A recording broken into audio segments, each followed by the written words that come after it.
Today, we journey into one of the darkest and most disturbing stories found in the Old Testament.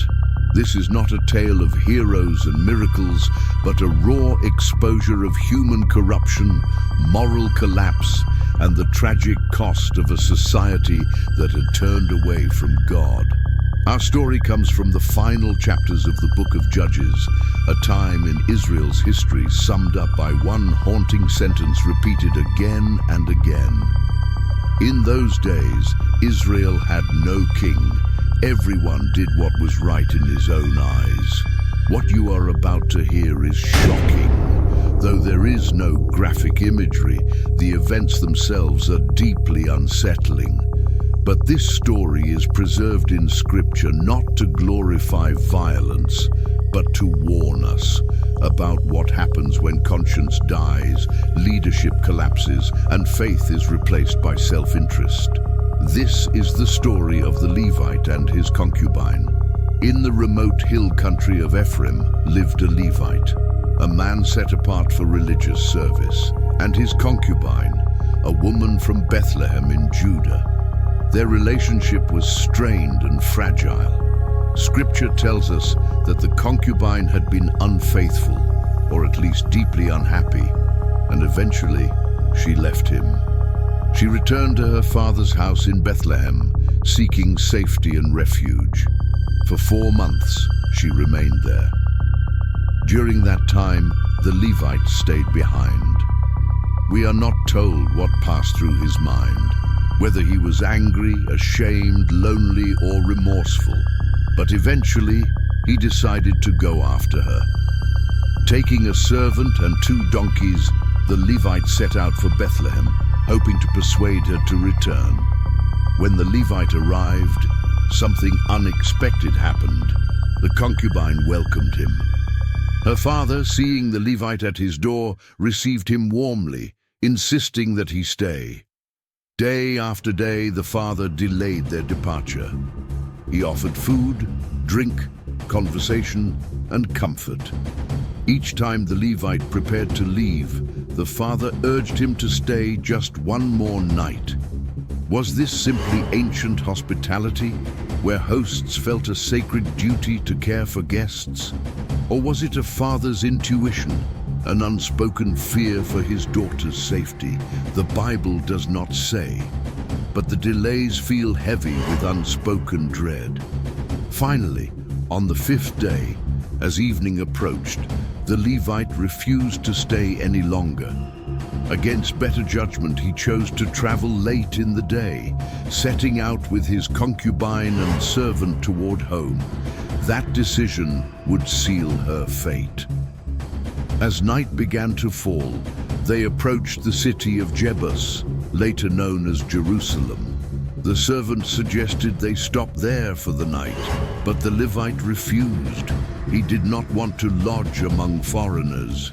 Instead, he insisted on reaching an Israelite city, believing it would be safer. So they pressed on toward Gibeah, a city belonging to the tribe of Benjamin. By the time they arrived, darkness had fully settled. Weary and exposed, they sat in the city square, waiting for someone, anyone, to offer them shelter. No one did. In a culture where hospitality was considered a moral duty, this silence was ominous. At last, an old man returning from the fields noticed them. He asked where they had come from and where they were going. When he heard their story, he urged them to come to his home. The old man was originally from Ephraim, like the Levite, though he now lived in Gibeah. He warned them sternly not to stay in the city square. Inside his house, they washed their feet, fed the donkeys, and shared a meal. For a moment, it seemed they were safe, but outside something was stirring. As the night deepened, the house was suddenly surrounded. Men of the city, described in Scripture as wicked, began pounding on the door, shouting demands that chilled the blood. They demanded that the Levite be brought out so they could violate him. The old man stepped outside, pleading with them.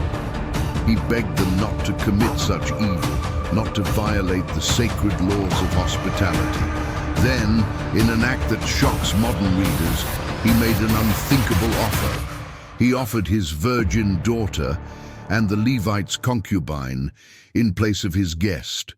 This horrifying moment mirrors the story of Lot in Sodom.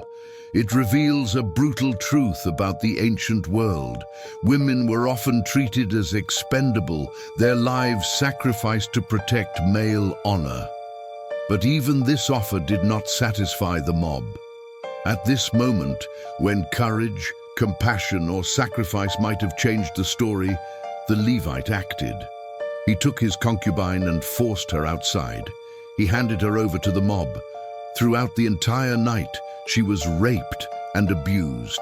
No voice intervened, no hand reached out, no prayer was recorded. At dawn, the men finally released her.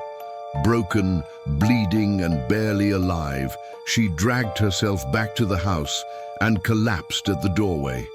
Her hands rested on the threshold, as if she had tried one last time to return to safety. When morning came, the Levite opened the door.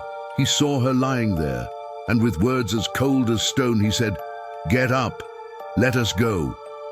There was no response. She was dead.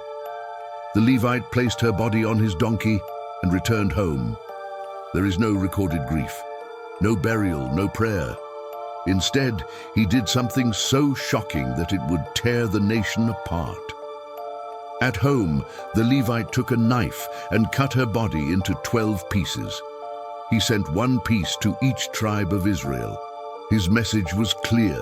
This happened in Israel. When the tribes received the remains, they were horrified. Never, they said, had such a thing happened since the Israelites came out of Egypt. Outrage spread like fire.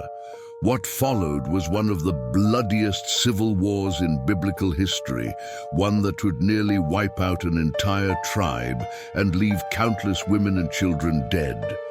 And all of it began with one night, one decision, and one life treated as disposable. The Bible does not present this story to inspire us, but to warn us. It shows us what happens when faith collapses into formality, when leaders lack moral courage, and when people do what is right in their own eyes. This is not just a story about ancient Israel, it is a mirror. In the next video, we will continue this grim narrative and explore the devastating civil war that followed, and the terrible cost of moral chaos.